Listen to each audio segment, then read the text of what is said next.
Well,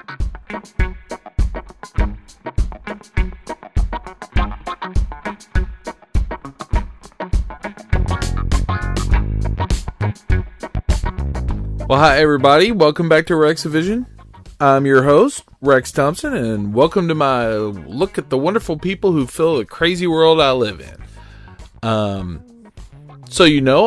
I'm a writer, I'm a photographer, and I'm a videographer, and what I mainly do is live music events, concerts and music festivals and such.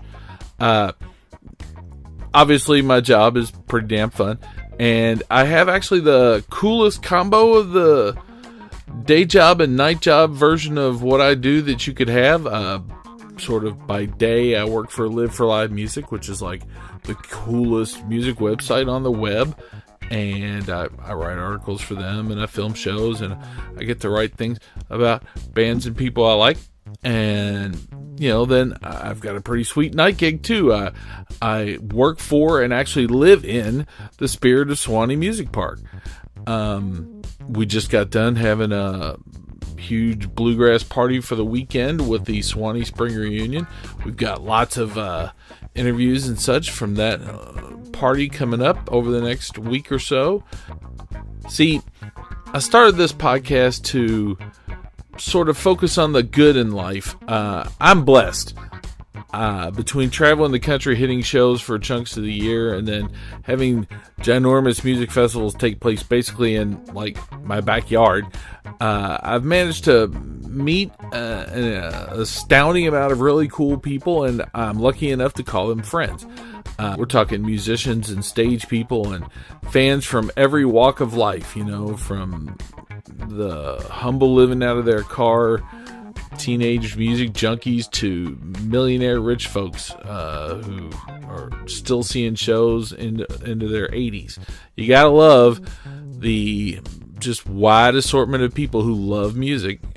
Music it's emotion made into the ether by people, and it's a wonderful language that some folks can speak fluently and everyone can hear and understand. It's been a big part of my life since day one, basically, and I'm glad to have ended up in a way where I get paid to run around the country or stay at home and see the best of it that there is. It's a pretty good deal.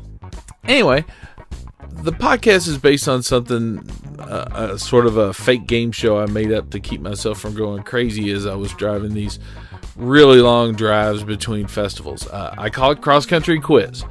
Basically, I call random people up and down my phone contact list until somebody answers. It's all times of the day and night with some respect towards the night, because not everybody's a never sleeping lunatic like myself. But I call everybody. I ask them a sort of a weird thought experiment, random question kind of thing. I chat with them for a minute, and then I just basically hang up on them and go to the next person. I call it Cross Country Quiz, and I'm just totally in love with it. It's a wonderful way to spend the day, and it gives you an interesting insight into everybody. If you ask, I think my record was like 200 and something. I mean, I would just, 200 people in a single day of driving. And it's just really interesting to hear how everybody approaches hypothetical, scenarios like the ones I generally am posing from just completely different viewpoints.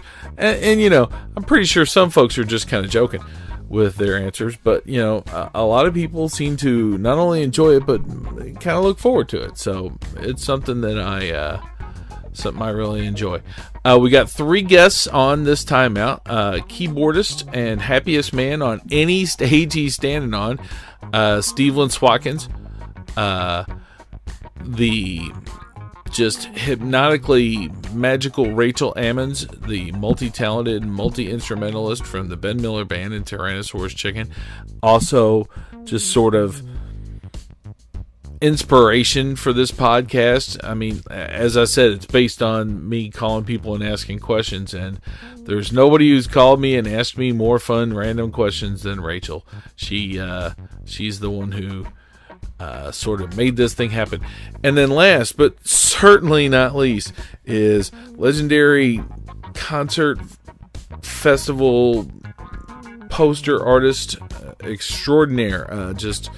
He's been doing this stuff since, I think, 1969, in the Denver area and elsewhere for just decades, producing show poster after show poster and inspiring an army of folks out there to try and merge art with music. It's Don Callarman. Now, for the record, that interview is a little bit old, but there's a reason why, and we'll get to that in a minute. But that's enough of all me talking. There's a game show to be played, and I've decided that one of the things I need to do is throw you guys an example every week before we get into it. So, for the new folks who haven't heard, let's call Melissa.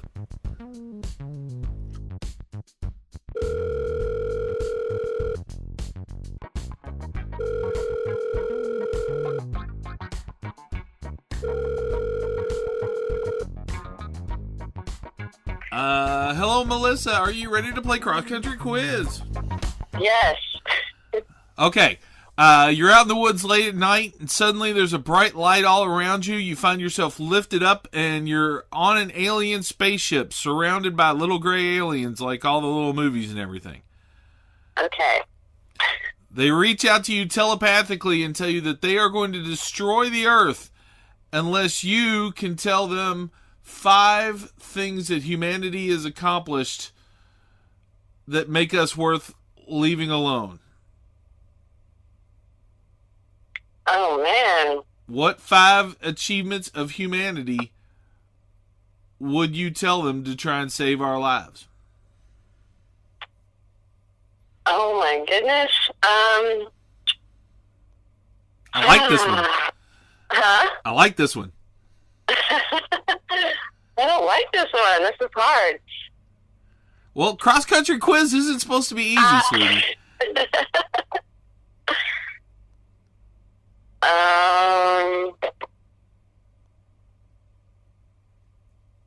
5 achievements that they would view as worthy of us living. Yes. 5 things that humanity has done that make us worth allowing to continue evolving.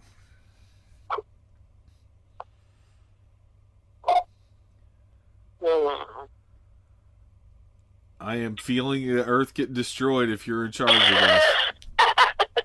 There's so much pressure. I mean, I was just out in the woods, and now I'm like saving the entire planet. I mean, these things come up in a flash.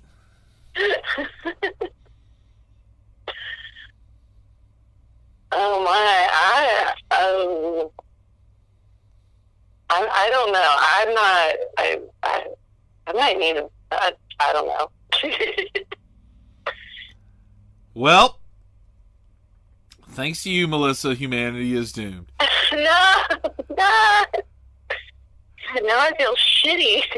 Well, sometimes cross-country quiz is a little bit depressing. I thought I was really good under pressure. Well, apparently this is yet another reason why humanity isn't going to survive, because we're not that good under pressure. Well, we do some pretty shitty things, too, so it doesn't make question that easy. Well, I mean, that's the reason the aliens want to destroy us, sweetie. They were kind of hoping that somebody could tell them 5 reasons not to, but apparently...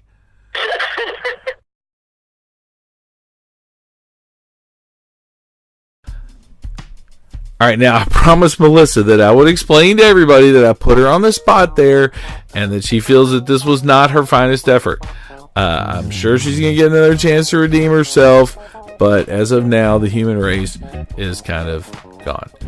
Now, the music that you're hearing right now was created by the next gentleman we're going to talk to. His name is Steve Watkins, or Steveland Swatkins. However, whatever, if you've seen a band and you've heard an incredible keyboard player and you didn't recognize him and he was grinning like a lunatic, it was probably the next guy.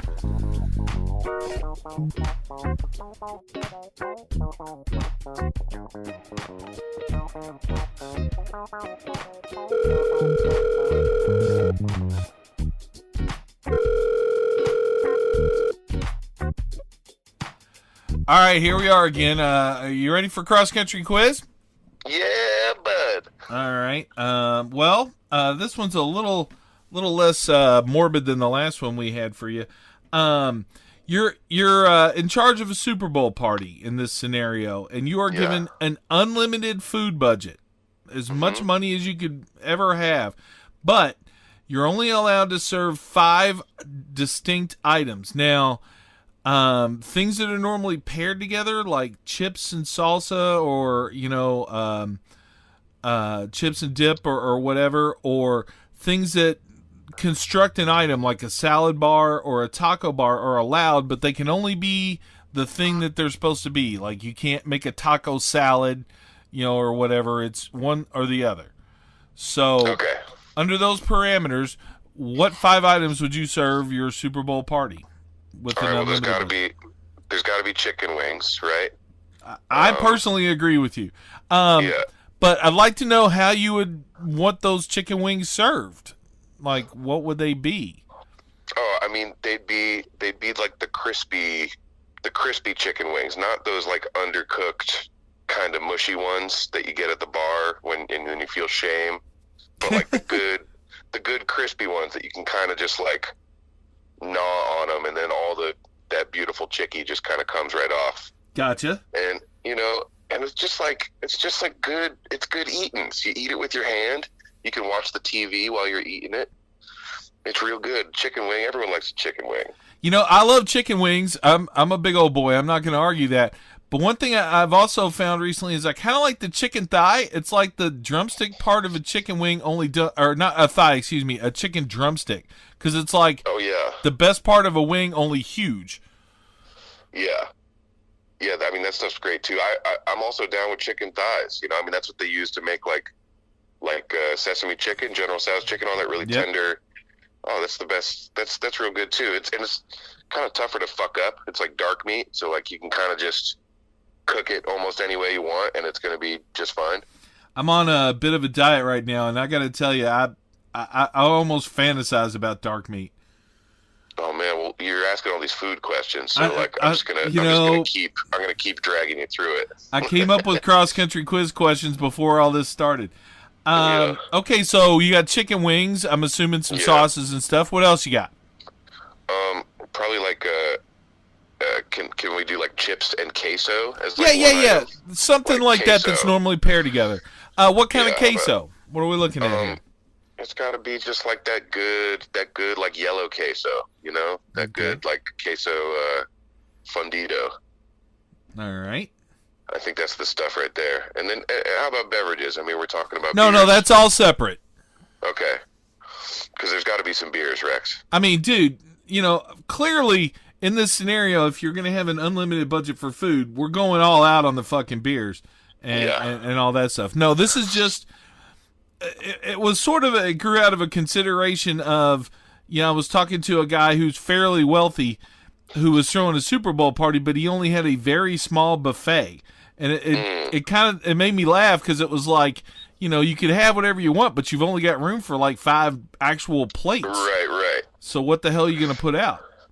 Shoot, how about like, I mean, I'm sort of already getting excited for New Orleans Jazz Fest this year. How about some crawfish?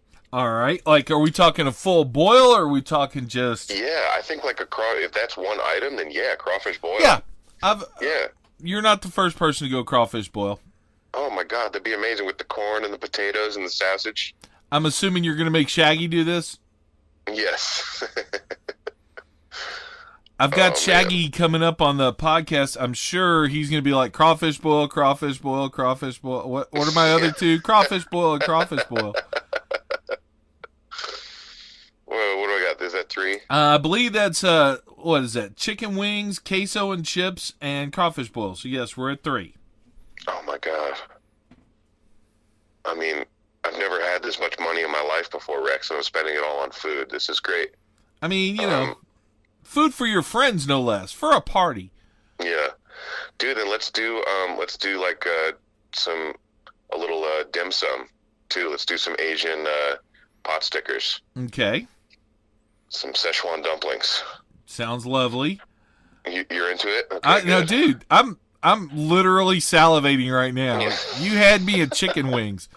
So what are we gonna round this out with then? That's up to you, brother. I mean, yeah, but you're coming to my Super Bowl party, right?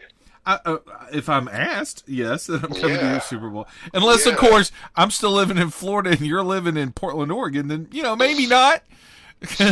I'm not that much of a football fan, and quite honestly, we do have chicken wings in Florida. I believe you. All right, well then, let's round it out with some sushi. Let's get some ahi tuna laid out there for our Super Bowl friends. Lovely, and I like the fact that you went no veggies. Good man. No, I mean it's a Super Bowl party. I've had a lot of people who've tried to throw out balanced meals and all that stuff, and I'm like, man, I don't say anything to them, but it is still kind of a party, man. I mean, It's just, it's not only a party, Rex, but it's a fictional party for which I will incur no expense. That's what I'm saying. So I'm not gonna get any vegetables. Plus, I think The Simpsons said it best: you don't win friends with salad. You don't win friends with salad. You don't win friends with salad. All right. Well, thanks for participating as always, and have a lovely afternoon. Oh yeah, bud, Rex, love you.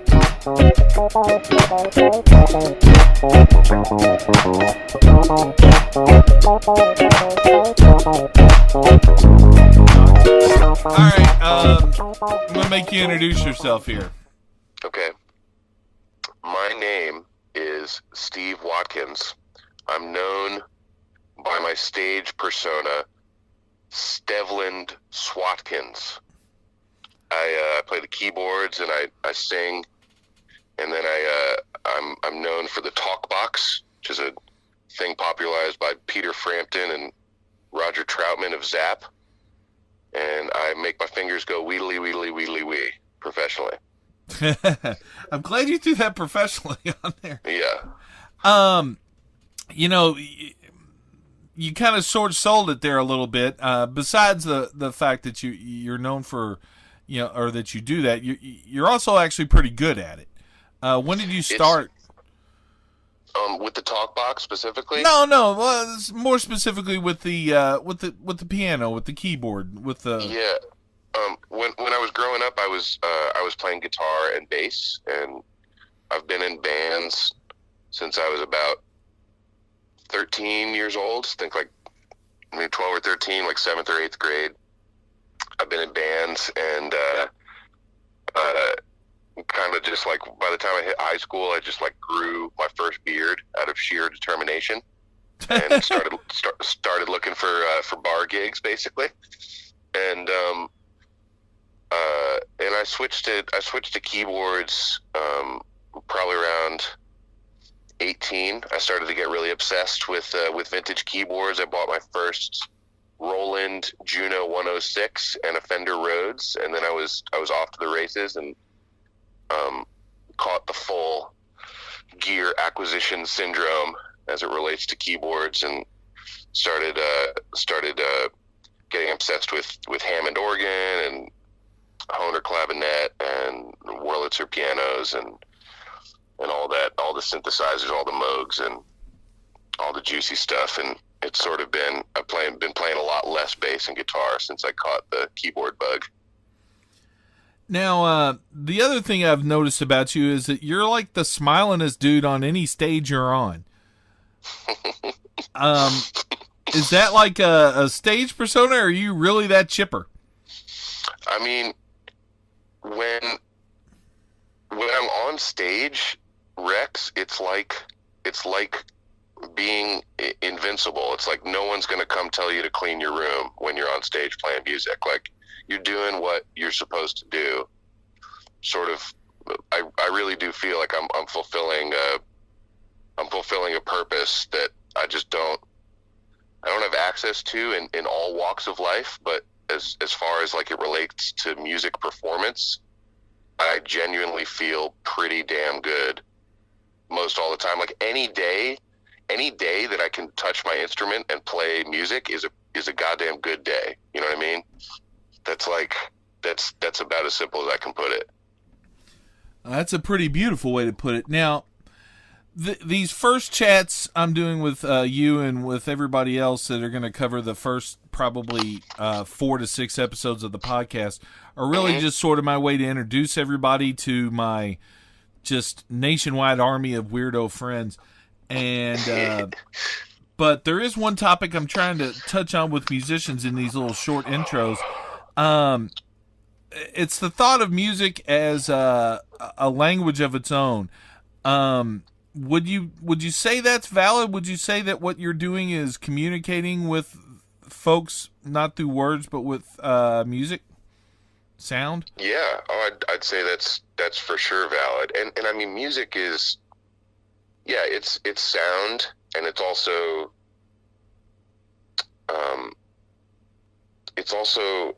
I think a symbol for emotions that we don't quite have other words for. You know what I mean? It's like you can hear a piece of music that has no lyrics, no vocals with it, and it can tug at your heartstrings. It can make you feel this full range of emotions. Like sometimes I feel in the songwriting process that, because I'm usually like chords first, then melody, then lyrics last kind of guy when I'm songwriting, and the lyric part of it, almost sometimes I get the feeling like I'm cheapening this music or the quality of the emotional content of the music by putting words to it, because then it only just means what the words say, whereas when there's no words on it, it means like things beyond language. It means everything to you. Like you can hear stuff in the harmonic structure that like you couldn't articulate verbally. You just feel it, you know? And like, yeah, I mean, it's been there longer than we have. It's going to be there after we're gone. Like music, capital M music is one of the biggest true things in the universe that we know about. Well, that's a beautifully succinct way to put that. Now, this is going to be this podcast. The idea is actually, you know, it's wrapped up in a joke, obviously, with the cross-country quiz, but the real point of it is to get everybody talking, because I just don't think we talk enough. And I don't have the ability to talk with music as you do, but I can run my mouth like pretty much anybody. But one of the things, real good, Rex. You do real good. Thank you. One of the things I'm trying to do, though, with this is beyond opening up this conversation is to share the coolness of all these people I've met and some of the cool things that they're doing. In that regard, let's pimp some of your stuff. You mentioned Jazz Fest in New Orleans. Now, I've noticed that you pop up at festivals playing with like everybody. You don't seem to have an overarching home band that you spend most of your time with. So, like for Jazz Fest, how many places are you going to be? What are you doing? So I'm actually down there to record with my new project. I've got a band. We're performing under like my stage name, Swatkins, and the band is called The Positive Agenda. And it's sort of a new thing. I've been more or less professional sideman for the duration of my music career, and so this feels like a little bit uncharted territory, but also it just feels like a natural outgrowth of this thing that I've been doing, and trying to spread like joy, you know, like trying to let people know that music, it can make them feel real good. It's been so good to me personally, and the guys in my band feel the same way. It's just one of those things. It's like we'd be doing ourselves a disservice to not try to turn people on to just to what that feels like. And so to that end, we're going to New Orleans to record a record the week before Jazz Fest, and then I'm just going to stay and I'm going to kind of schmooze my way onto a couple gigs. So I'm playing with the guys in Turquoise. We're doing a tribute to artists that passed away in 2017. It's a reprise of the gig that we did last year at the Howlin' Boy, that sounds like a Live for Live music production there. Yeah, it sure is a Live for Live music production. You got to go see it. It's I have to go see it. That's my job. That's literally your job. Yeah. And then I think there's another Live for Live music production I'm involved with at the Maison. That's going to be a Prince tribute. Yeah, that's Sunday night on week 2 of Jazz Fest. That's right. Yeah, we got the Snarky Puppy horns. We got Sput on drums from Snarky, and Ryan Jalbert on guitar from the Motet. Lyle Davinsky singing from the Motet. We got the Turquoise singers. It's going to be a real fun show. Prince, baby, Prince. Hot damn. Yeah, I believe I'm supposed to film that too. So, you know, sweet. Well, all right. That sounds like quite a bit of fun for you. We're definitely going to be checking back with you, so we'll be able to pimp stuff. So anyway, I just what I'm trying to do while I'm introducing all these people is I just also want to say I'm not really sure how we met. That's kind of how my life works. But I do know that I'm glad that happened because you're just your energy is just so awesome. It's wonderful to share, and I can't wait to see you out there on the road doing what you do.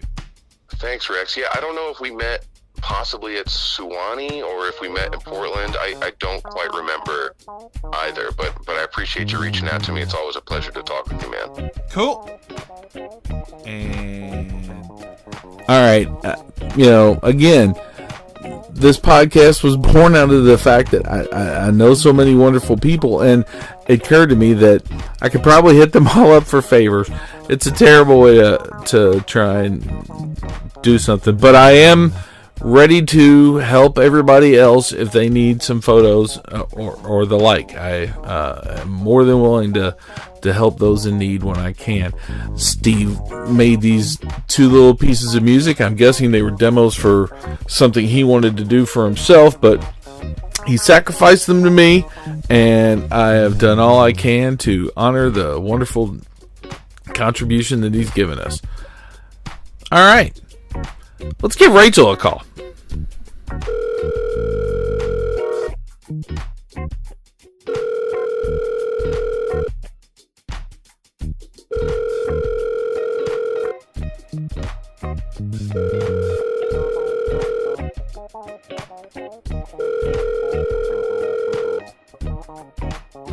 Are you ready to play cross country quiz?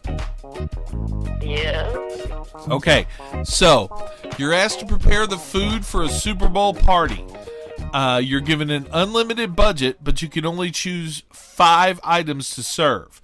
Now, items that are normally paired together, like chips and dip or chips and salsa or whatever, or something that would, with a bunch of items that would produce one thing, like a salad bar, a taco bar, or whatever, all count as one, but you can only make tacos from a taco bar or salad from a salad bar. You can't combine them with the other things to come up with something different. So what 5 items would you serve at your Super Bowl party and why? Okay. Well, you know what? I don't really require much time to think about this. First thing that pops in my head is lasagna. Good Lord. Because, well, lasagna is great. One of my favorite foods. Are we allowed to put any other kind of, like, are we allowed to put additives in the food? I mean, your foods can be whatever you want. Like, your lasagna could have whatever you want in it, but it couldn't be like lasagna and spaghetti. You know, it's just one thing. Okay. Your food can be whatever you want. You could put people in there, knowing you. It's So it's an infinite amount of, you can get however much you want. I mean, sure, and you've got an unlimited budget. You know, I mean, you can make your lasagna out of like the world's greatest meats and cheeses. Well, I would put at least 12 different kinds of vegetables in it. And what? And well, I've made it before with like 12 different kinds of vegetables, and it's really, really, really, really good. You've made what before? Lasagna. Okay. We just lost. And I guess that people are gonna be really mad if there's no kind of like meat there. If it's an infinite budget and you can get whatever you want, and they'll be like, "Well, can't believe you didn't get in a filet mignon. You have an infinite budget." So I guess I'll get filet mignon, but you know, it doesn't really matter what the cut of the meat is, because my plan is to just buy an infinite amount of food and end world hunger. Okay, you might be having a problem. You're also, by the way, you're throwing one party. So, though I suppose you could buy an infinite amount of food, that food's not going to last. You know. Oh, well, I'm going to get some food to freeze as well also, okay? Okay, we're going to get salmon with a blackberry demi-glaze, and because it's extremely high in omega-3, and omega-3s are really they're lower risk of like heart disease. And did you know that if a crack addict who's having a baby has a lot of omega-3s, that the omega-3s to some extent protect the crack baby? No, I did not know that. I'm sorry to laugh at crack babies. Look it up. I'm doing it right now as we're talking. Omega-3s are really great, and wild salmon is what we want to get, because it has a better omega-6 to omega-3 ratio, and it's less likely to contain like kind of harmful stuff that the farmed salmon can sometimes get. Because people always talk about like these omega acids. You don't want too much of the omega-6, the omega-3. Anyway, I think that's 3 down. I have 2 left to get. Okay, there's going to be lasagna. There's going to be like some kind of filet mignon or steak or something to please all these people that just like would think I was totally stupid if I didn't get some kind of steak. It doesn't have to be that we think you're stupid. Calm down. Well, you know, questions like this, they're like, you could get an infinite amount of anything. You have an infinite budget. You got to get the steak. And, of course, people are also going to say get the lobster. But I'm not going to get lobster, because I don't think that people should be eating that much lobster, first of all. And second of all, I have to have a soft place in my heart for lobster. I'm not going to kill that many of them. Okay. Well, I don't know. Maybe I would. When So, I was a kid, I'm allowed to digress here. No, digress. When I was a kid, we were at the beach, and we found a lobster, and it was alive and everything, and I decided it was going to be my pet, and I caught it, and later that night, my parents was like, oh, no, we're going to, like, eat this, and I cried about it, like, I cried that they had cooked my lobster, but then I still ate it. And what did you think of how your pet tasted? I don't really have a really strong memory of it, but I'm sure that it tasted really good, because I've had lobster since then. But, you know, I walk by in the supermarket and I see those lobsters. Last time I went to Walmart, this was really weird. They had like a kind of a circular tank just in the middle of Walmart. And there was one lobster just sitting there. And it looked so depressed. It was just like, the tail was all sucked in. Its little claws closed up by those little rubber bands. So all of his personal agency is gone. He does not even have an illusion. Like, I cannot even imagine, like he is bound, and he is alone in this wasteland of artificial life. And what a drab existence. And you're waiting to die. You know, earlier when I said that, asides are okay, I didn't know I was going to get this depressed about lobsters out of it all. Oh, listen. No, I mean, we evolved from these things, dude. The antidepressants work on lobsters, okay? I am aware of they that. They run off serotonin just like us. We have a kinship with them. But they sure do taste good. But when I see them, I have to think about it. Man, I just have a soft spot for lobsters. I do. Okay, so we got. I want him to be confident and, be fighting the other lobsters and living his life. So. I don't even know what to say. Okay, well, so lobsters aren't on your thing. So it sounds like we've got salmon, filet, and lasagna.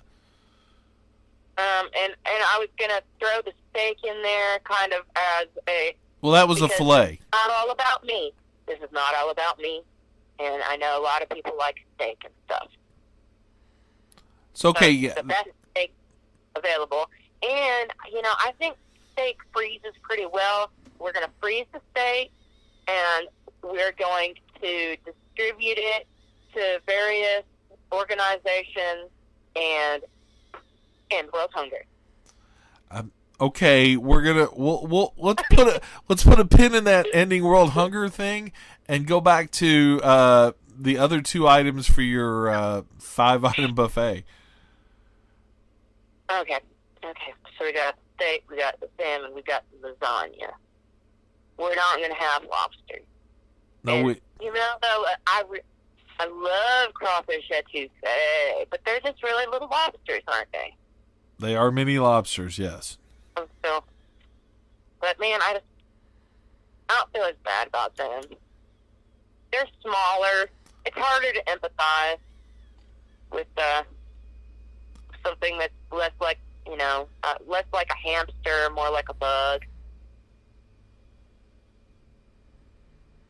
I think lobsters are more like hamsters than crawfish are. Okay. They're about the same size. I mean, yes, clearly they are close to the same size. Okay, so this is really the hard part. We gotta have something other than lasagna that is vegetarian, I think.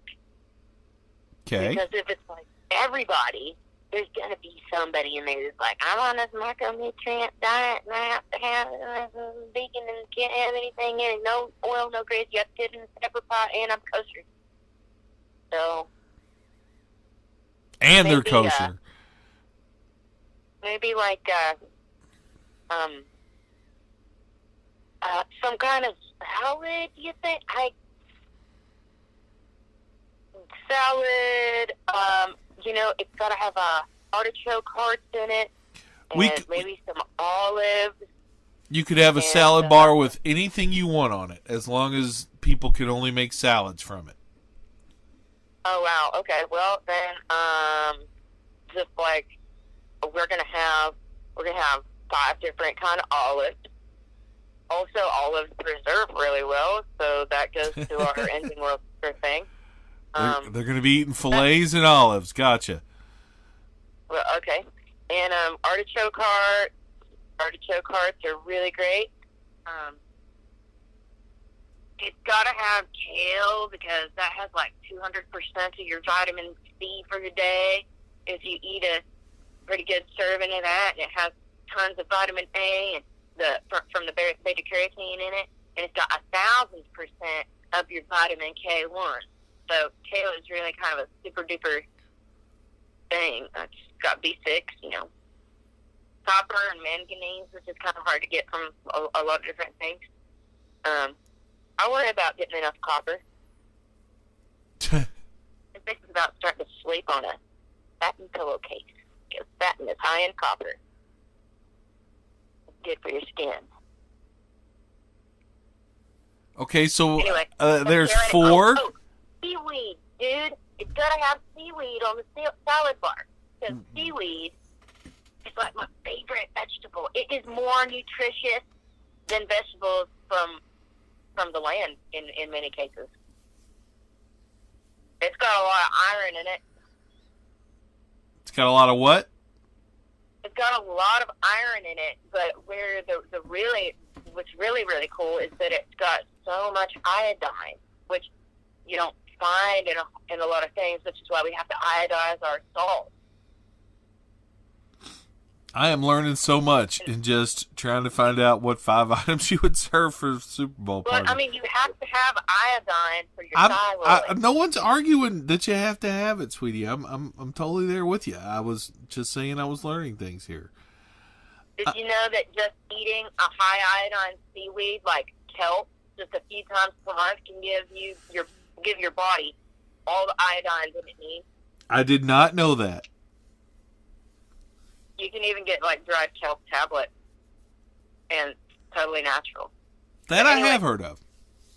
But seaweed is probably one of my favorite vegetables, but it has to be done like how they do in the Japanese restaurants. Is seaweed a vegetable? Well, yeah. What else you gonna call it? A plant? It's a vegetable. You can tell how much seaweed I eat by my lack of knowledge. We're gonna get this one out of you, sweetie. What would be your 5th item? Okay. You know what? Oysters.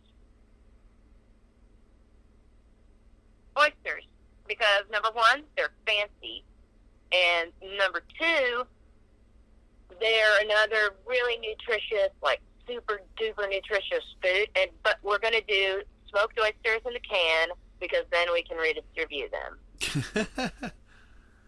And because they've got like a bunch of your like vitamin D and B12, and again with the copper, and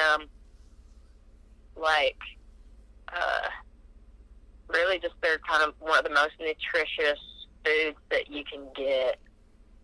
And they're also pretty good for people who want to be like really close to vegetarian or vegan, but also kind of getting the most of the benefits of like animal protein. Because shellfish, I don't really empathize with oysters really that much. They've said nice stuff about you. I wasn't there. All right. But I think like yes, a bunch of smoked oysters, a bunch of them. Can they be cooked 2 different ways? Huh. I'm gonna say no, because that would make them different items. Smoked oysters in a can, and not in sunflower oil, if that can be helped, because people have this idea that sunflower oil is really this great thing, especially when they sell it at like Whole Foods or whatever. But it's really not that good for you, and it's put in things because it's kind of cheap. Like they're not really the best kind of oil for you. I'd rather have olive oil, because the sunflower oil, I think, is one of those things that has the bad ratio of the omega-6 to omega-3. And, gosh, it's like 10 to 1 or something like that. It's like crazy and it's bad because they actually like increase, like they're kind of like inflammatory for your body. You did read the thing about the crack babies and omega-3s, right? I mean, I'm skimming it, but I'm trying to stay present in the moment of the podcast, sweetie. Oh, right. This is for that. But What were we talking about?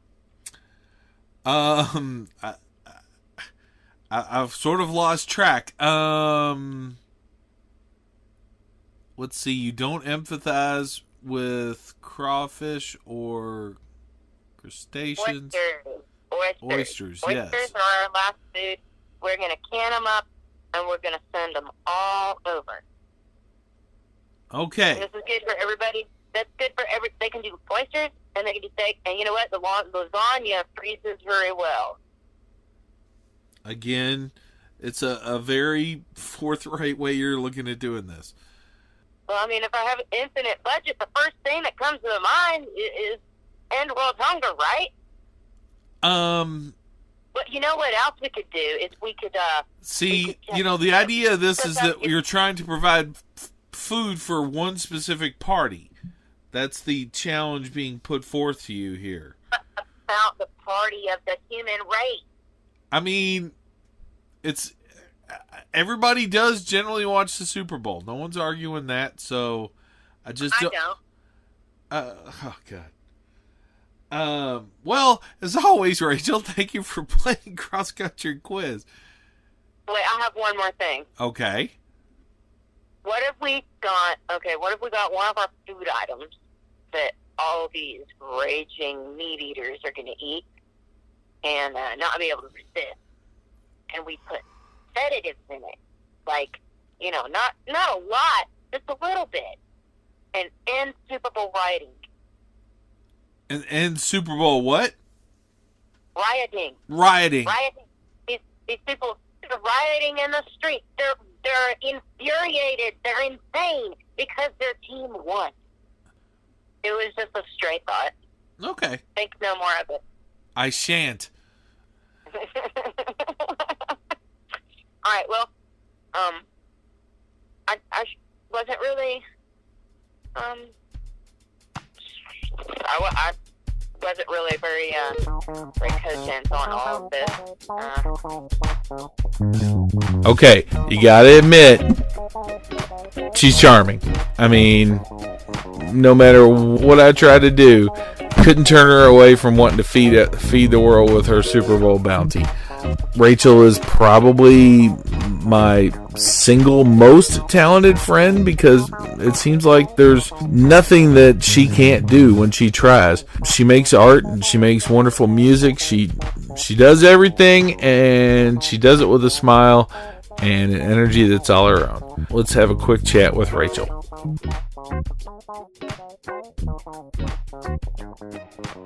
As you might have noticed from her silliness, my friend Rachel here has a wonderful sense of humor, and she also is sort of co-creator of Cross Country Quiz. Say hi, Rachel. Hi, Rachel.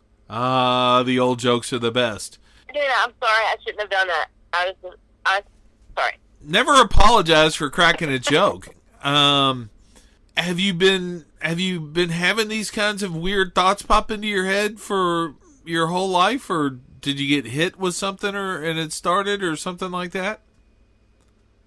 Well, I think it probably started somewhere. It started probably to get bad around 5 years of age. Before then, I was like learning to crawl and walk and stuff. I'm sure that's probably what consumes most of my time. But as soon as I had kind of a good basis, like good understanding of reality and the basic laws of physics, then everything else started. My mom says that my obsession with she says, okay, when I turned around 5 was the first time that they found me like hoarding cans of food in my closet. Also, I had like a survival kit packed up for when the end of the world was going to come. Around age 5. Yeah, and like different things that we might need. and a little old notebook and a pen and pencil so that I could document, everything that happened. Because I realized that, like, if it was the end of the world, then probably no one would ever read it anyway, but what if? And then at least it would be documented. And then other thing that kind of started around age 5 was I had discovered necrotizing fasciitis from this special that they had run about this girl who was playing in a ditch, got a scratch, and then 2 or 3 days later she lost her leg because necrotizing fasciitis is in the dirt and stuff. It's flesh-eating bacteria, man. And so I stopped playing with mud pies, and I was obsessed with flesh-eating bacteria for 1 or 2 years. Like I was, and then it was. Hold on. We're not just gonna walk away from that quite so quickly. You were obsessed with the concept and fear of flesh-eating bacteria for about 1.5 years or 2. Yeah. Okay. All At right. least that's what my mom says, and I believe her. I do too. Well, I mean, just I find it unbelievable that it. Oh, what? Oh, so I'm weird that I find out that there is something out there that is invisible, unpredictable, uncontrollable, that you get on a scratch and it makes you lose your arm or your leg, and that's weird to be kind of fixated on that. I'm not going to say that that's specifically the only reason you're weird, but I would say that it is sort of a either sign of or symptom of, maybe. Like, I don't know. I've heard of that, but I've never, like, lost any sleep over it. But... Well, I mean, I was a kid, man. I identified with this person. It's like, you know, it's this girl who's playing a ditch. I played in ditches all the time. It's where I practically lived. Like, I would get out of the house as soon as I could in the morning, and then I would go in the woods, and I would go down to the creek, and I would hunt my snakes, and I would play in the mud. And then I see this girl lost her leg, dude. I got over it. Apparently. I don't even think about it at all anymore. But, I mean, there are other things to think about. Did you know that pink ring in your tub is actually Rachel Ammons? I'm afraid you're going to have to repeat that. What? Did you know that sometimes... Okay. You know how your tub and your sink, if you don't wash it... Oh, yeah, okay, yes. It gets a pink ring. Yes, ma'am. It is caused by an airborne bacteria known as Serratia maricens. And the funny thing about Serratia maricens is that it was a total mistake by the U.S. government back during, I think, in the Cold War, when they were trying to figure out what the pattern of like nuclear fallout was going to be. And they released this stuff because it's pink and it's highly visible under the microscope. And so they released this stuff in the air because it was thought to be kind of like a non-pathogenic thing, like a non-pathogenic thing. Like, you know, it's not gonna hurt anybody if they breathe it in or get exposed to it, okay? And this was like, I forget when exactly they started releasing it, but I think it got discovered in like the 70s that members of the public and the military were exposed to this. But anyway, they released this, and now it's all over the United States, and it's in the dirt. It's all over your bathrooms. It's bad. Number one, it causes respiratory distress. Number two, my dad lost his leg, partially due to a Serratia maricens infection that got in his knee after they were in the garden.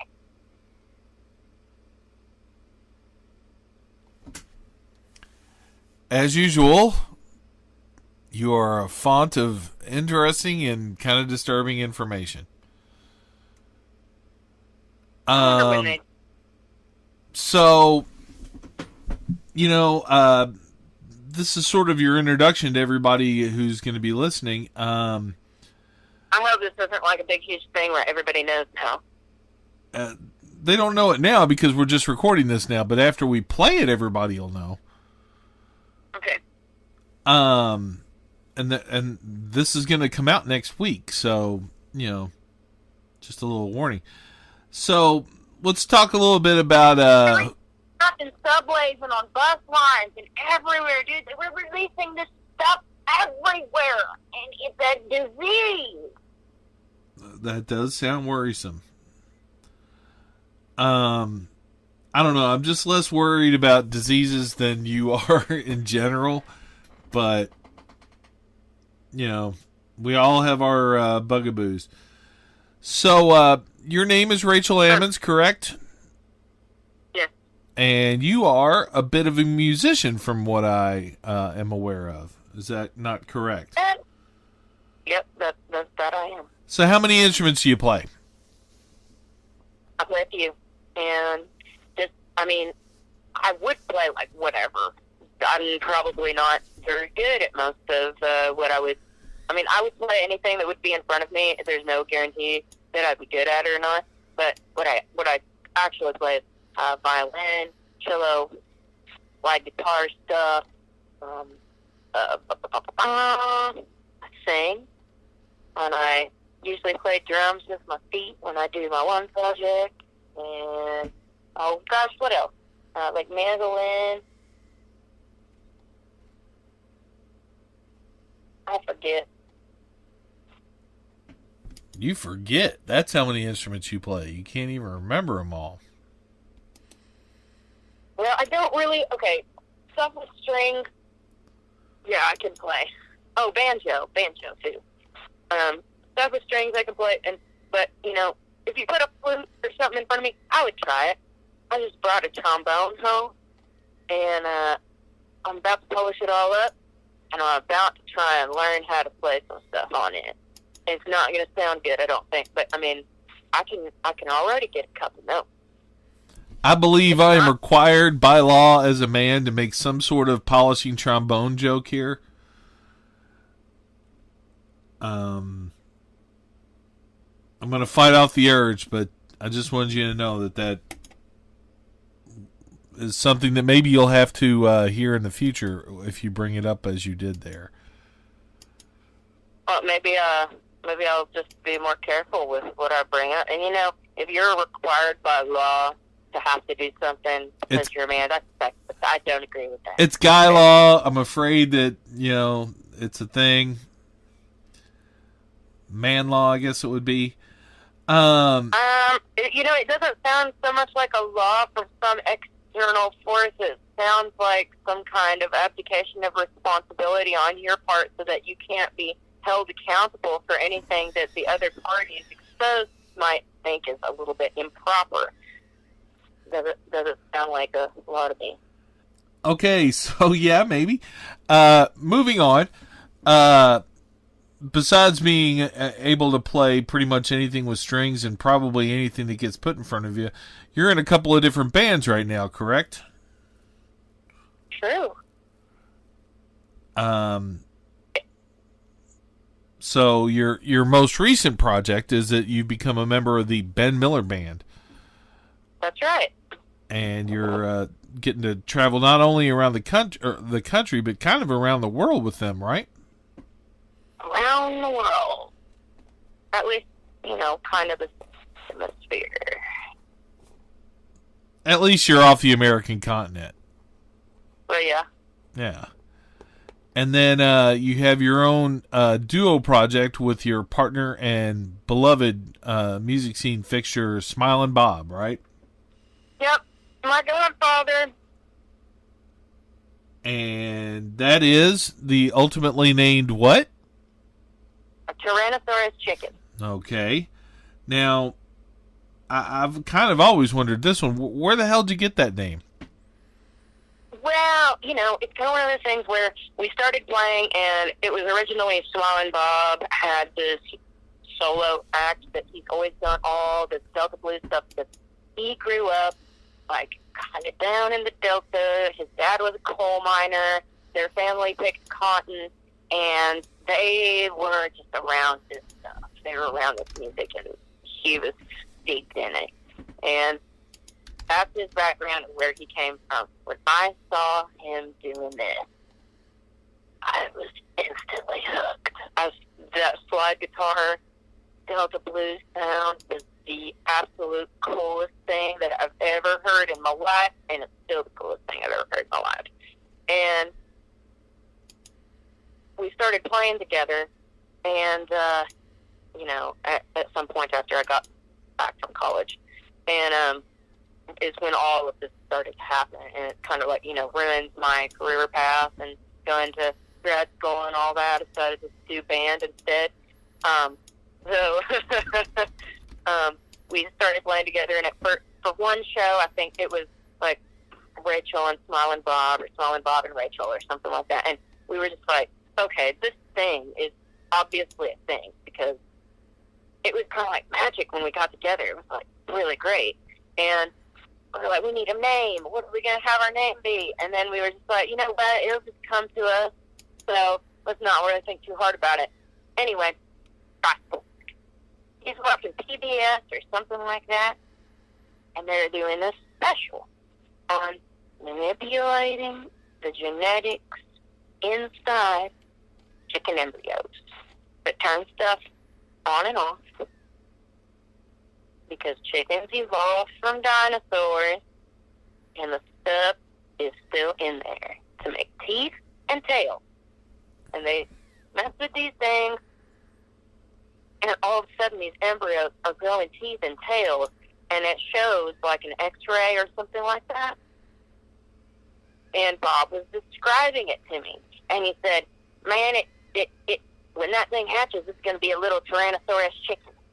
And I was like, that's the name of our band. And he was like, all right. And that's it. Well, you guys have not only a recognizable name, but in my opinion, one of the absolute coolest logos ever. Yeah, I like the logo too. Because, what I like about the name is, it's a silly name, yeah. But I thought it was kind of cool because it works on a couple different levels. Just Bob and me are two really opposite elements, the old and the new kind of coming together. And the music itself is just this really weird combination of really old style Delta blues and the new kind of, I don't know what it is. Somebody once called it Psychedelta, and that name kind of stuck with me. So I think that's what we're Psychedelta. Psychedelta. I like that. Yeah. We're going to have more projects, too.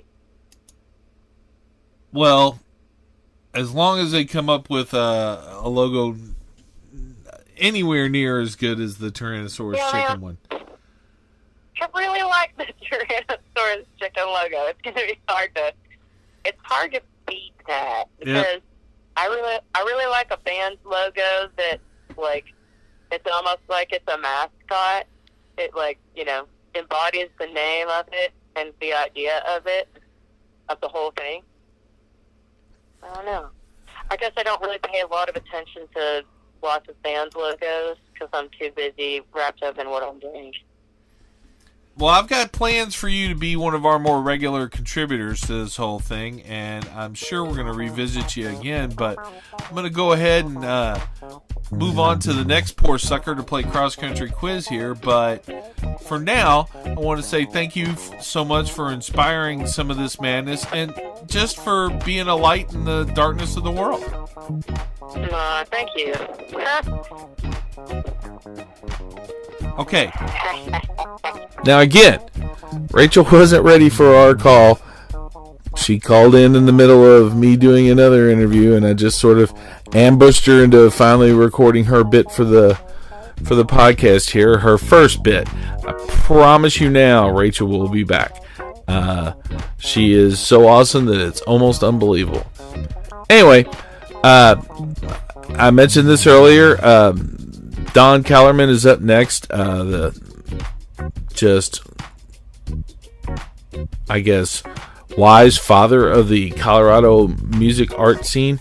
I have to admit, I didn't bug him into doing a cross-country quiz question because, he's just too respectable. Some folks I just really don't want to ask about aliens and cannibalism. As I said before, he's been whipping up concert posters and ads in the Denver area longer than I've even been alive. Kind of a note, I had plans with him to film a segment for a TV show I was pitching a few years ago when a combination of automotive problems, my car died, and medical expenses threatened to just kind of destroy my entire world. He reached out and offered me a place to stay while I managed to get some help from, again, my aforementioned nation of friends. It was, for a few days there, the one of the true low points of my life, and he reached out and helped. And, seriously, anyway, he might be a little slower physically than he used to be, but his mind runs rings around most folks, and I am very proud. God, I am very proud to share his low-key wisdom with you all. Oh, and seriously, the reason I make everybody introduce themselves is because I'm terrible at this. And, I left it in. I could have easily edited it out. But you'll hear right off the bat why I generally ask everyone to introduce themselves. So we're here in the art studio of Dan Callarman. Don. 3, 2, 1. We're here in the art studios of Don Callarman. How many people have misspelled your name, sir? Well, it's mostly the Callarman. The Callarman is often misspelled. That's a rather unusual name. There's not too many of those. Somebody always sticks an E in there somewhere.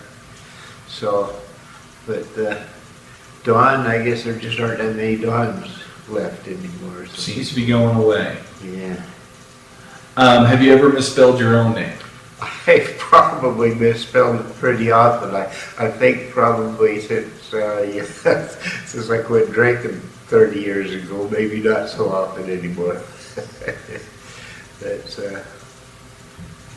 Started doing a little better when you were sober. Some of that, yeah, that's true. Could even keep going. You're fine. If you see me paying attention to stuff, just keep talking. You're fine. Okay. But we can edit everything out. This one's just being persnickety. Okay. That's why there's 3 of them going. Even if 2 cameras get persnickety on me, we're still recording. One, yeah. So we've been taking a tour of your studio. It's magnificent. All this workspace and everything. How long have you been here? I've been here at this studio. I've been on this property a little over 6 years, and in this studio, this building on the property, just a little over 5 years. So I guess 6 years here, 7 total, something like that. I've been here 6 or 7 years. Now, there's something sad about this whole thing. There's something very sad about this thing, just getting settled in here, and Interstate 70 says they want to run a few lanes through my basement. So I'm on my way to the next frontier. A freeway running through here doesn't sound like it'd be very conducive to your painting.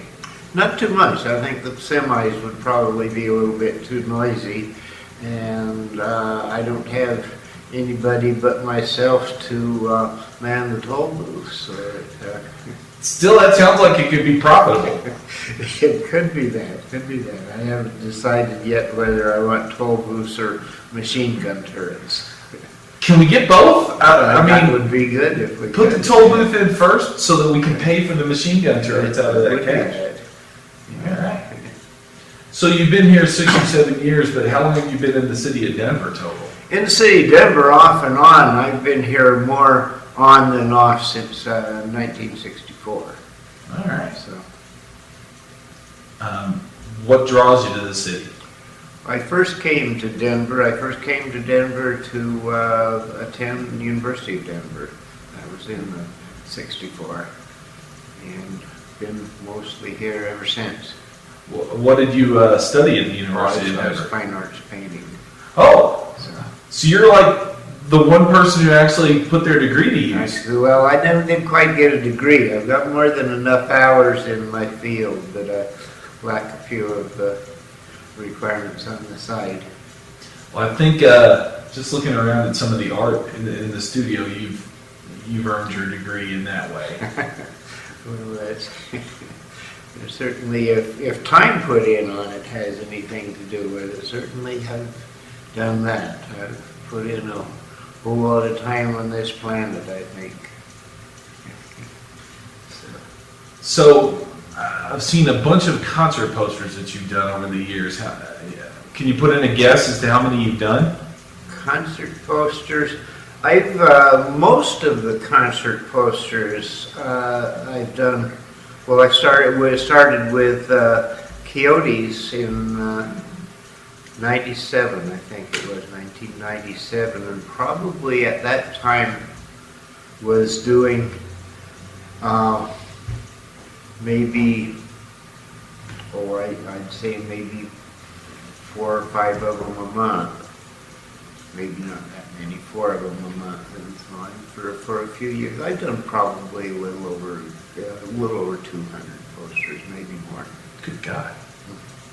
So, What when you're trying to imagine the subject matter, concert posters can be difficult. There's some different roads to take in what you decide to put there. Do you have any regular way you try to decide what you're going to put in a poster? I don't have any set plan as to how I go about the posters. Often I'll do something that's a play on the name of the band, or a name on the reputation of the band. The genre, of course, makes a difference, and sometimes, and occasionally, Jay Bianchi at Coyotes and I come up with ideas together, and so it's something that he may specifically want. So it's could be just about anything that sets off the direction of each poster.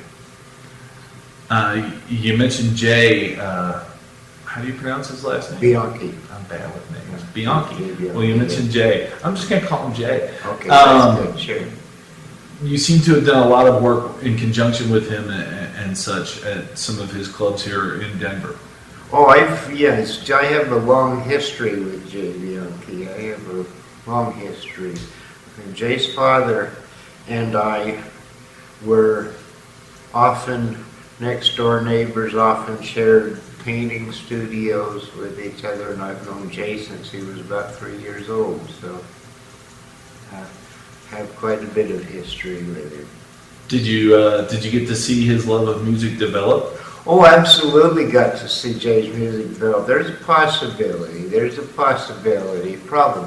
I'd say, that the very first time Jay heard the Grateful Dead would have been in my house. Wow. Yeah. That's pretty cool. Yeah, very possibly. I'd say it's a good chance it might have been the Europe 72 album.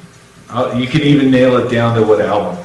So, well, that's more because of time frame, of course, than nailing it to the album, but that was and still is one of my favorite Dead albums, of course. When you paint here in your studio, do you play music for yourself? What do you listen to? I always play music when I'm painting. I always have some music going, and what I listen to, it's pretty eclectic. It's there are some times that it has to be awfully classical. A good bit of my painting is jazz. I like the jam bands. Mostly followers, just most of the jam bands that have at least one Grateful Dead cover. So You'd think that that kind of love has permeated the whole scene thanks to the Dead. Speaking of the Grateful Dead, there's a mural that I accompanied you to the restoration of down at Quixote's. Tell us a little bit about how that came about. Oh, this is Quixote's has in the almost 20 years that Quixote's has been in existence. It's I guess you'd call it a movable feast. They've moved around town quite a few different directions. The last place they moved to a couple of years ago was a music venue called Bentley. Well, I better not say a name. Was a music venue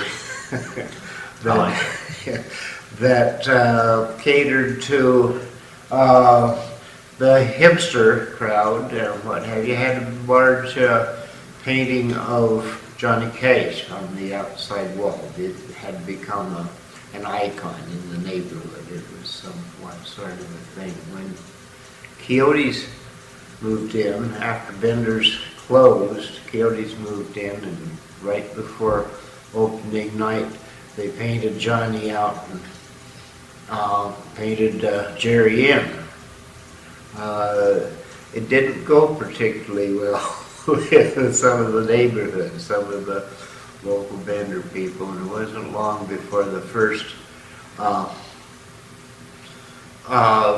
graffiti appeared, the first defacing of the new Jerry, defacing of Jerry.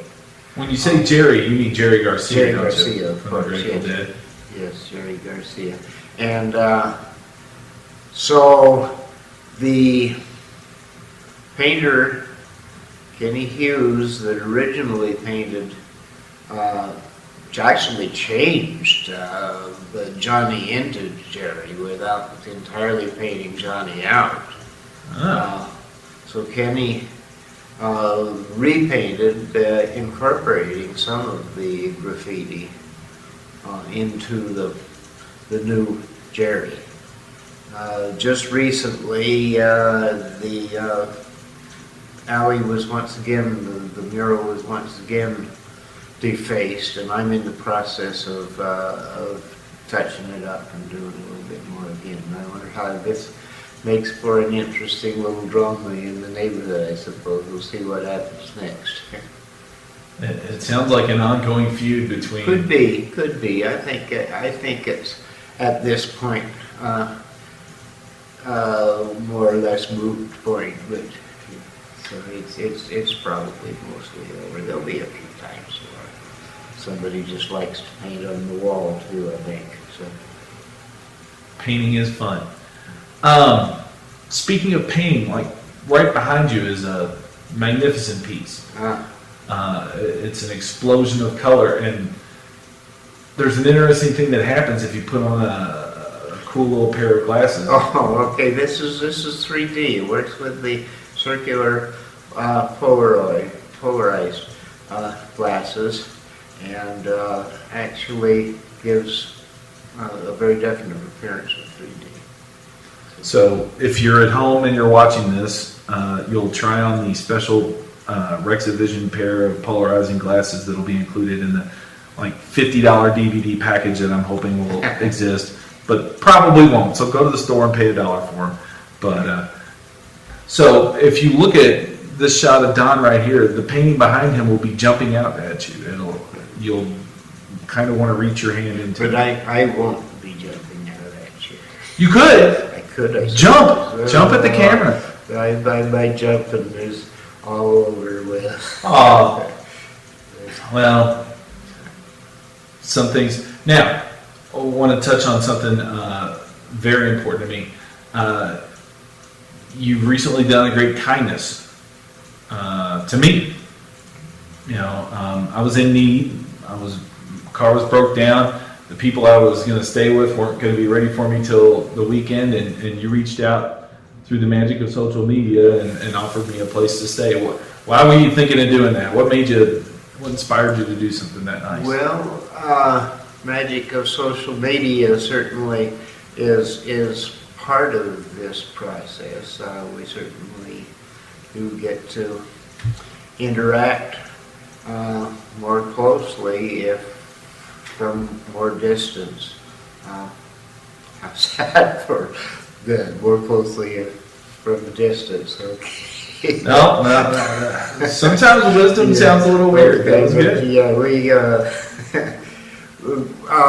Rex you've been a good Facebook friend. We both obviously share the love of the same friends of music, the same musicians, what have you. And I have the space, so it was an easy thing to do. It was an easy thing to do, and I understand where you're coming from in that point, but there's so many people who wouldn't have done that. I mean, granted, we've talked over the social media before and followed each other a bit and everything, but not everybody would just reach out to somebody they've never met before and said, hey, come to my house, it's okay, and not worried about me axe murdering them in their sleep or whatever. Well, I knew as far as anything, if you were to have done anything that could cause harm, I've got 2 vicious watch cats. Ooh. So, yeah. Let's talk about the kitties for a second. What are their names? Charlie and Little. Little is Little? Little's Little and Charlie's Charlie. I gotcha. Yeah, I've enjoyed spending some time with your cats while I miss my beloved little Mo Kitty. They're very affectionate and friendly. they are that. You can tell a lot about a person by how friendly their pets are. Well, I think you're right. I think that's you can tell.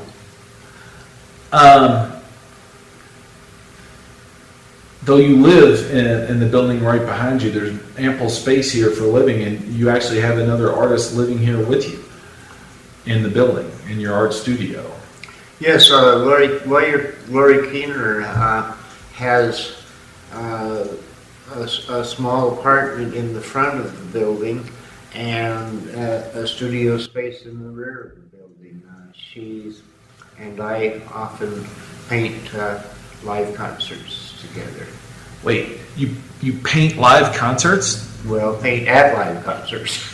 paint music. Okay, well, it's mostly Lori and I. There's a lot of people that paint to the music as the music is actually at the concert. at the concert. You take your paint and your easels and everything down. Set up as close to the stage often as they will allow us to set up. And paint the music. The only rule essentially is it's do your best to start and finish the painting in essentially 2 sets. Doesn't always happen. Sometimes it's brought home and a good bit of fine tuning at the studio. But that's the main thing. There's different people do different approaches to painting to the music, painting in person to the music. There's a lot of people that, Lori and I, for example, and a few other people actually paint essentially portraits of the band performing and so on. A lot of people paint the feeling of the music as to how that goes. And there are a few people that tour to the different festivals throughout the summer and paint a little bit on a painting at each festival and so on. And the end of the summer is essentially the accumulated painting and so on. This is often a lot of people do this as a collaboration too. And they meet up with other people at these festivals and everybody gets a chance to paint on it. It seems like the act of painting live is a collaboration itself with you and the band. Oh, the act of painting certainly is a collaboration. I think that most of us that do this essentially feel like we're the 5th member of a quartet. Sweet. So Do you ever get to collect a check from these people? Do I? Do you ever get to, I mean, at the end of the night, most bands cash out with whatever venue they're at. Do you get to kind of, hey, where's mine and all that? That's, if one were to be doing this for a living, one would have a rather scant living. Let's just put it that way. You actually touched on one of my favorite themes. In art, it's actually not one of my favorite themes. You actually touched on something that's kind of important. Most artists don't do this for the high fancy life that they're getting to live by doing what they love. They do it because they have to. That's true. Most artists don't. It's an act of love. I think for the most part that could be said of the musicians too. But people are coming to see the musicians, and so they'd come to see the musicians whether we painters were there or not. Just to be. I bet there's some people who come just to see you. There's a few people. There's a few people that come not just to see me, not just to see the painter, but there's a few people that are aware that there's going to be painters painting. So it's not. What would you say you're trying to say with your body of work? Is there an overall statement? If you're asking the body of work, are you asking the body of live paintings or of everything? I guess I was going for everything, but there's different things as far as what I'm trying to say with live paintings. I think for the most part, it's essentially each painting is essentially a portrait of the event. Nothing particularly deep in that. There's nothing super deep in any statement of my paintings. My paintings are just as they are, and hopefully stand as an individual work of art on its own merits, on just the merits of the painting. Now, you talk about the statements being made by your paintings, but as I've poked around your studio, I've seen some other stuff that doesn't look like paintings to me. Would you be thinking of the collages? Yeah. Well, these are little bits of pieces of paper cut from books and magazines and repositioned into sometimes a little unusual, kind of hopefully clever and humorous sort of little juxtapositions, taking a lot of things out of context and so on to put together a thing. But still, essentially, it's still basically the combination of color and shape within the rectangle that is the work of art. Excellent. I was impressed by that, but I've also run into some jewelry. Do you make jewelry as well? Well, I do some jewelry. I do almost exclusively necklaces with semi-precious stones inlaid in exotic woods. Basically, is the process, and some really kind of fun little things, I guess you'd say. This one. So you made that? Yeah, I make the pendant, essentially, and some of the beads. A lot of the beads are trade show beads. I wouldn't even. I guess theoretically I could put something on a string. That's about the closest I could come to making something. Well, like that. as long as you can put them on a string and tie the two ends together, you got it. What you just said, that kind of actually speaks to the level of craftsmanship, which is a kind of a good thought. Like photography now, everybody has a camera on their phone, and anybody can pick up a pencil and a piece of paper and draw a picture. But the level that you've taken what you do beyond taking a pencil and putting it on a piece of paper, I mean, the years that you've spent learning this stuff, kind of sets you above, not above, I guess, but beyond this kind of stuff? When you went to school for this, did you think you were going to be doing this the rest of your life? I had no real idea what I certainly didn't think I was going to be doing rock posters and what have you. I was hopeful that I would continue for the rest of my life doing something connected with art. With a few exceptions of behind the stove in the restaurant and those kinds of things, for the most part, it's been pretty much the art all the way through. It doesn't sound like you're a man with many regrets at this stage. Well, that's, I tell you,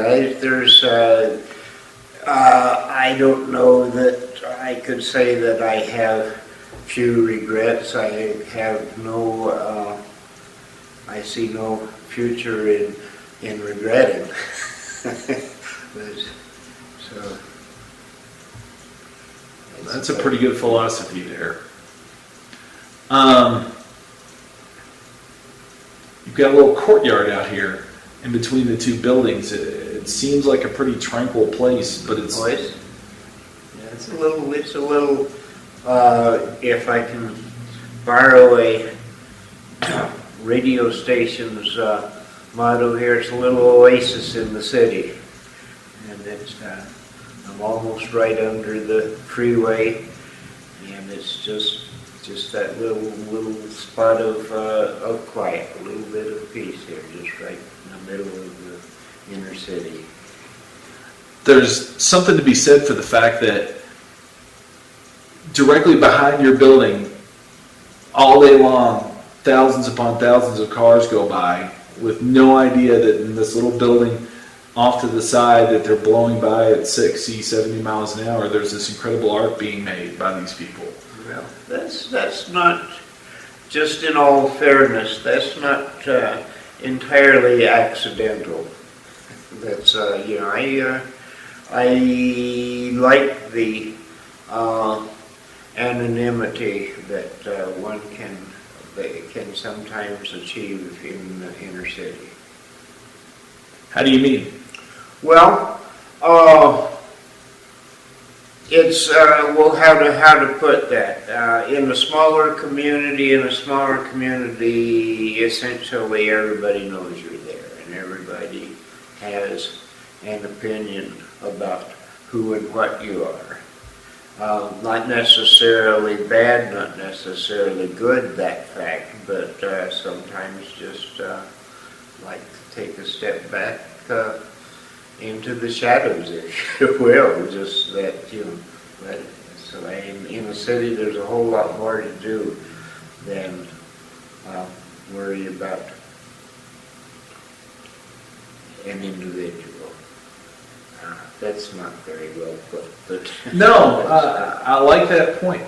I'll just say, this isn't going in, but that's definitely what I liked about that is that's very different from some of the community outlooks that people have had, and that'll be a good thing to stick in there, just as like a, hey, there's good to both sides kind of thing. It's always good to stick that in. And that's definitely so. There's somebody, if a neighbor wants, needs something to do, go to a movie, go to a concert, go to a speedway, go to McDonald's, go to whatever, so in the smaller community, they're going to go to your house or talk about it, somewhere else.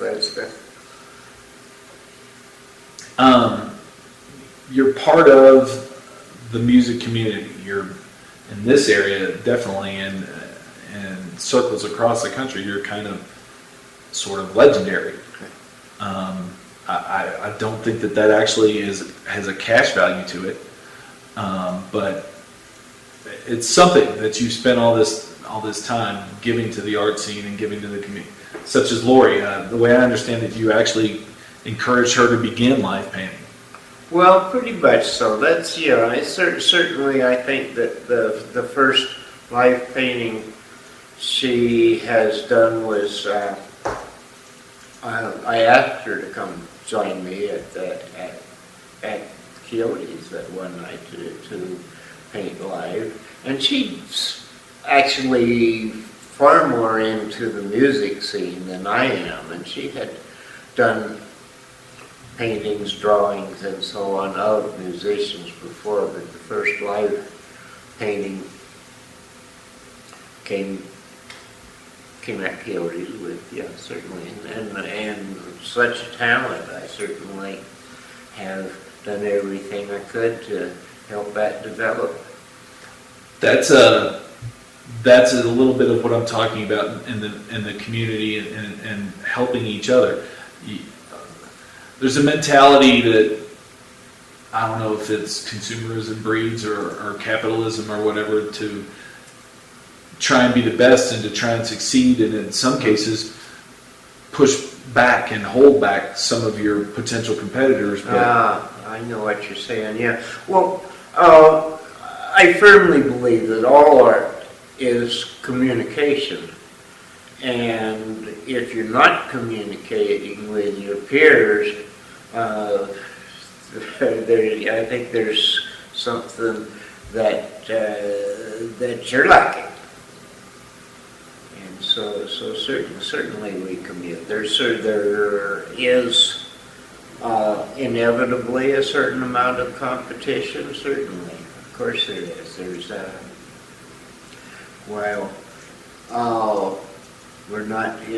we painters are not in this live painting for a living.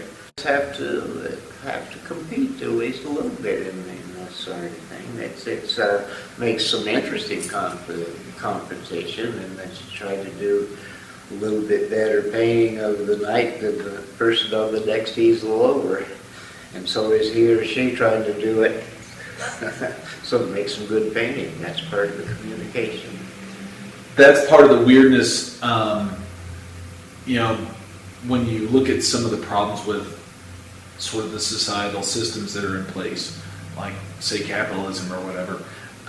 You get, some of the drawbacks are obvious, but then some of the pluses sometimes are a little harder to see, such as competition can be good. Well, it certainly can be. Competition certainly is good for football players.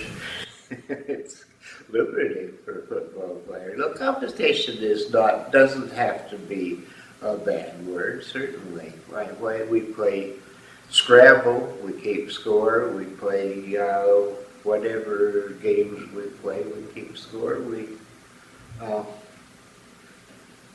do a lot of things because of competition.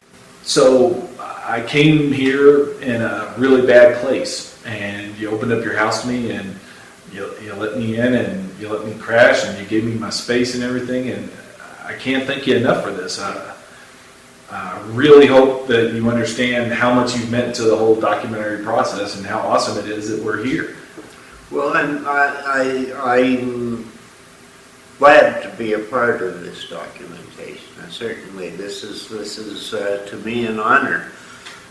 So it just that alone makes it pretty easy to do this, Rex.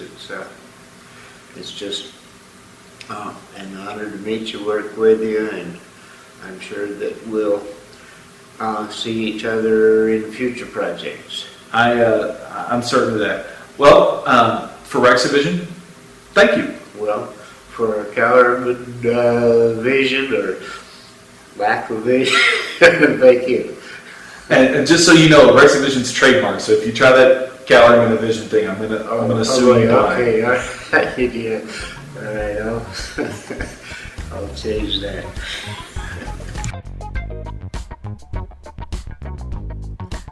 Well, it does my heart good when I find artists who have managed to find an audience for the thing that they love doing the most, and Don is certainly blessed. His work graces buildings and furniture and people's walls all across the Denver area. There's things he's created that people have had in their lives for decades and treasure. This man has contributed so very much to the music scene. He live paints, he does pretty much everything, and making a living for yourself, finding a way to sustain yourself off your own artistic expressions, that's the thing I respect more than pretty much anything else in this world. All right. Thanks for listening.